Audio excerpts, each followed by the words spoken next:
যুবকরা এখানে খুব মানে কষ্টে ভোগে। বুঝি, আমি বুঝি, কারণ আমরাও ভুগেছি এক সময়। হ্যাঁ, 8-10টা বিয়ের প্রস্তাব দিয়েছি, মানুষ গ্রহণ করে নাই। হ্যাঁ, কারণ হচ্ছে আমার টাকা পয়সা ছিল না, বাড়ি নাই, টাকা নাই, কিছু নাই। তোমার সাথে বিয়ে শাদী দিয়ে কী হবে, আমরা এক ভবিষ্যৎ খারাপ করবো নাকি? এখন লাইন ধরে করে কি করে এখন? ওই জন্য একদিন বলেছি আপনাদেরকে, মানুষের অবস্থানকেই পাল্প আছে, এটা সত্য কথা। আপনার অবস্থান যদি এখন ভালো হয় না, দেখবেন আপনার পিছনে মেয়ের বাপের অভাব নাই।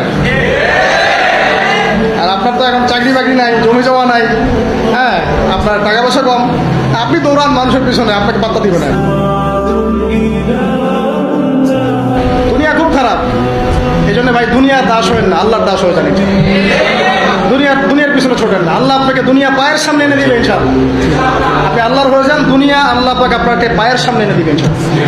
তখন দুনিয়ার প্রতি আপনার মোহ কাজ করবে। সিরিয়াসলি বলছি, মোহ কাজ করবে না। আল্লাহ আমাদেরকে সবাইকে পরকালের স্বার্থে কাজ করার তৌফিক দান।